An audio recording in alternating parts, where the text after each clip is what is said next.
on our YouTube channels. We continue our live coverage. We hope you're enjoying it here on YouTube. Carl Arkey now along with Crispin Duenas, who has joined us because we have a special exhibition team match that's coming up between the U.S. Olympic squad and a great team, I'm sure. Yeah, there are put together by Team Canada. Yeah, it's a great bunch of guys that we have coming onto the field right now. And you are Canadian, by the way. Yes, I am Canadian. So last time I checked the passport. Yeah. I don't think I've ever showed you my passport. I checked. Oh, okay. When were you in my room? You can't be too careful anymore these days. I know, seriously. Lock your doors at night, people, when you're in a hotel room. Yeah. But yeah, we have a great exhibition match. It was a great idea by the U.S. Archery team to put their men through the paces of getting ready for Rio. They've got the team medal, silver medal to defend coming into Rio. And it was Jacob Wookie, Jake Kaminski, and Brady Ellison winning the silver medal back in London. And I'm sure they're out for blood now because you can't settle for silver. I know that for a fact. And you always want to get better. And with every year you shoot, you've got to get better. And they were one arrow away from winning gold. Exactly. Possibly winning gold. Possibly, but Frangilli is a good shot. Yes. And he's the one who sealed the deal for them back in 2012. But here we have a great team of young guys coming up from Canada, and we've got Hamilton Nguyen, Patrick Revest-Bunster, and Connor Sorley, and they've all been on the up and up just recently at this tournament. I know that coming into this tournament, some of them haven't been having the greatest of months, even just with their shooting back home and everything, and knowing the level of competition that we've had back home. They weren't really happy with how they were shooting, but to come here and perform the way that they did. I mean, Hamilton just won the bronze medal. Patrick had lasted really a lot farther than I'm sure he had imagined, and same with Connor. So to come out here and they're going to be doing the team round against the U.S. men's team, it's just going to be a great exhibition thing, and to show everybody here about the team aspect of archery instead of just the individual aspect. And Hamilton's bronze medal, I should say, came at the expense of Jake Kaminski. That's a big win for Hamilton to knock off somebody like Jake. Yeah, it is. I mean, Jake's now going to be a two-time Olympian. He's an Olympic silver medalist, and I know that growing up with Hamilton, he's looked up to these guys. I remember our first tournament in 2010 where Hamilton first met Brady, and he was just awestruck. And saw Jake and exactly the same thing. And for him to knock out one of the guys that he used to look up to, and I'm pretty sure he still looks up to him, is a great accomplishment for Hamilton. And I mean, all these guys that are coming onto the field right now are going to be running their process, and they've practiced the team round a bunch of times. I know that right after Hamilton's bronze medal win, they said, okay, what are we going to do right now? We're going to go grab lunch, go rest up, and then let's get going and practice our team round and make sure that we're ready for the U.S. men's team. So you see the Canadians right there. There's Hamilton Nguyen, who's got the monocular. And the big guy is Patrick Revest-Bunster. Bunster. Yeah. French-Canadian. He is. Yes. He's the tallest guy on our team at 6'8". I like it. I like it. Let's get some basketballs and see what happens as soon as we get done with this match right here. And then Connor Sorley. Connor Sorley right behind the judge. And now we're getting the announce for the U.S. team. And there's Jake Kaminski, Brady Ellison, and Zac Garrett. And Mackenzie Brown, who's not going to be shooting, but she's part of the U.S. Olympic team. Yes. The lone female going down to Rio to represent the United States at the Summer Olympiad. And her first Olympics. Yes. It's Brady's third Olympics, Jake's second Olympics, Zach's and Mackenzie's first Olympics. So the special exhibition match about to begin here between the two recurve teams. Canada versus the USA. Jake Kaminski going to shoot first for the US, and Hamilton Nguyen for Canada.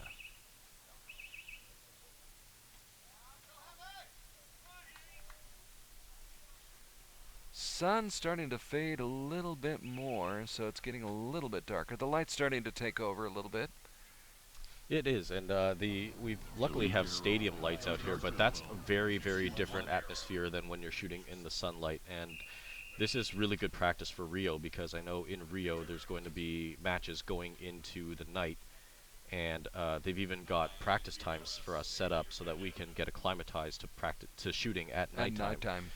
So this is actually a very, very good dry run of what it's going to be like in Rio. There's Zac Garrett. He is the newest member of the team for Team USA.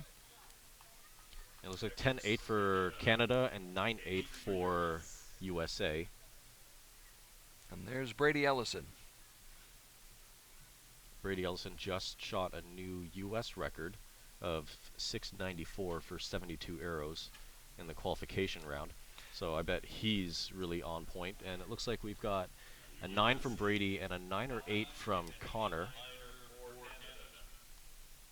Brady thought that score might have been higher had it not been for the rain delay. Yeah, and that was a very unfortunate thing. But I mean, the field crew and the USA Archery is looking out for our safety and making sure that we're not struck by lightning holding all of these and metal there has pieces been of some equipment. lightning, yes. Exactly. So once they get a notification that lightning has touched the ground, they clear the field and tell everybody to get to shelter, and that's the smart thing to do. Garrett with the shot. See this, Bunster.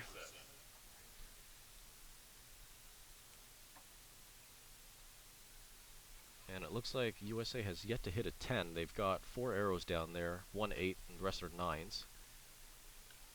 Connor Sorley now for Canada. Canada's a little left, and it looks like Brady shot a 10.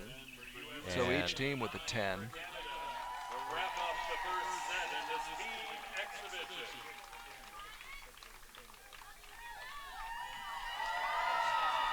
And it looks like we're just not getting our target feed here, but I'm going to go grab my spotting scope and verify everything here so we've got the most accurate data. USA does not have 2 10s, although the scoreboard says that they do. USA actually has 54 points, and Canada possibly has 54 points as well. So we got to make sure that that is correct. We'll wait until it's all ratified. The judges marking those targets, or taking a look at the targets.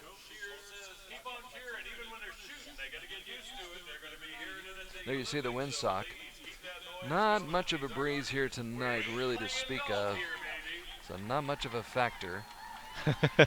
And it sounds like people are actually pounding on the bleachers out there, and I thought that was thunder, so I got a little scared for a second because that's very possible. Lightning, yeah.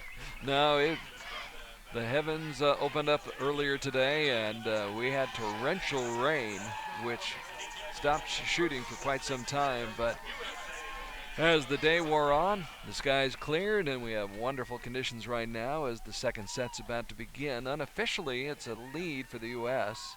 That's 9-9. 9 versus 9. Zac Garrett from the great state of Missouri.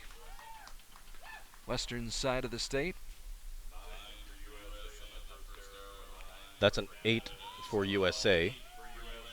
Bunster. And a 9 or 10 for Canada. So unofficially 18 points for Canada and 17 points for USA. Ellison. That's a 9 high. Lands that 9 just inside the line, and Connor Sorley now releases his shot. And that's a 9, just outside the 10, but it's close.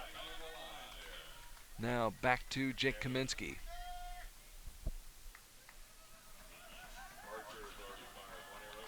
That's a 9 for Kaminski. Hamilton Nguyen up to the line for Canada. And that was a 9 as well.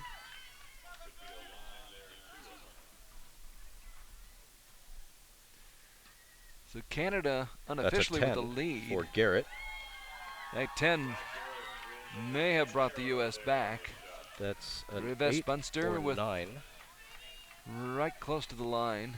Spotters are calling it a 9, so that's good. So far we're tied. So Brady Ellison. That's a 9. And the final shot of the set by Connor Sorley. Right here. 8 for Connor Sorley.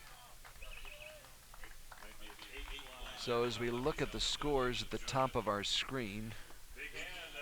Unofficially, right now, USA has taken that set, and they do, according to Archers, and that's 54-52, a 2-point win for 2 set points in a race to 5. And we can hear the crowd really getting behind the home crowd. Crowds will be a little bit bigger down in Rio at the Sambadoro. Yeah. That's right. And the Sambadromo, sorry, Sabadromo, excuse me. is made entirely out of concrete. So there's a lot of sound that bounces around in the venue, provided that they don't have fabric walls posted up and everything for the look of the venue. But there's going to be a lot of noise going on down there, and I think it's going to be awesome. And USA is prepping themselves for that right now with this exhibition match. And I mean, it's a great way to get your archers used to the type of pressure that you're going to feel in a high-level situation. I'm sure the venue will be great. Juan Carlos Holgado's been down there for months already working on it, and so I'm sure he's cooking up something terrific. He's always done a great job at putting together all of the World Archery events, World Cups, World Championships, and I mean, the first event that I ever went to when he put something together was 2005 in Madrid at the World Championships, and that was amazing for me. And now has handed that off to Chris Marsh, who's doing a terrific job for World Archery. Third set underway. USA, all you need to do is split this set. And they have so far, it's nines across the board. Yeah. Both teams shooting nines on their first shots. Mr. Garrett lining up his first shot of this third set. It's a 9 high. Rivest Bunster. And an X. So Canada is in the lead by 1 point right now after 2 arrows. Brady will try to come up with a zone 10 right here. That's a low 9. And Connor Sorley. 9 for Canada. Advantage Canada. By 1 point, but again, Canada needs to win outright in order to stay alive. If they tie, then USA wins. That's a 9 for USA. Kaminski. Now, Nguyen. That's an 8, unfortunately. For Canada. For Canada. No bias over here, by the way, Carl. That's okay. You take care of Canada, I'll take care of the U.S. Deal. Zac Garrett. 9. Great group from Zac Garrett for both of his arrows to be put up there. That's a 9 for Bunster. Patrick. Came so close to getting it in the 10 ring. Now what can Brady Ellison do? A 10 would clinch it. It's been 5 straight 9s for the U.S. here in the third set. That's a 10. There's the 10. And that will do it. The USA will win this exhibition match. A friendly. Very friendly. Yes. Exhibition match. But great shooting from both teams. I know Team Canada is, it's the first time they've shot as a team on the big stage, so hats off to them. But the U.S. has shot together a lot, and I know that they've had chances at the training centers to get together and train together. We're starting that in Canada now just to get programs so that our top archers can be together and train together, because that's so crucial, and the USA really has it figured out. And I mean, congrats to USA for this win. Not for a medal or anything, but it's a good win for them to solidify this close to the games. And Canada deciding to go without a guy named Crispin Duenas and give some of the young guys a chance. Yeah, well, my coach and I talked it over, and my focus right now isn't on the team round. And I know that there's some people who were, when they saw the roster for the teams going in, they were wondering why I wasn't going to be going in for Team Canada. And I said, well, there's no team aspect for me in Rio. There's only individual stuff for me. So there really wasn't any benefit for me to get onto the field to shoot team. But there's so much more benefit for the younger guys to get onto the field and shoot team and experience team, especially against a great team like the USA. So that's not only experience for them, but it's one of those things that they can look back on later on in life and say, okay, I remember this, I can do this, and execute. Been there and done it. Exactly. All right, we're going to put you back to work interviewing. I'm loving the interviews with the archers afterwards. Yeah. I think it's terrific. I think that it should become a little bit more commonplace, in my opinion. I hope so, and hopefully we're blazing a trail here with that. So great to hear from Ms. Lee after her win. She was very excited, obviously, and Colin too. Yeah, that's a nice feather in his cap. And I got to say that we have been out here. The recurve men have been out on this field since 8 a.m. and the recurve women, by the way. So knowing how to fuel your body, knowing where to put your rest, knowing when to focus, when to unfocus, and do all of that stuff is crucial for an archer and for any athlete, in my opinion. But archery's got this reputation for lasting 12 hours for a competition, And a lot of people don't realize what you have to do to be able to do that. They just think you just come out here and shoot arrows. It's a marathon, isn't it? Not It a is. sprint.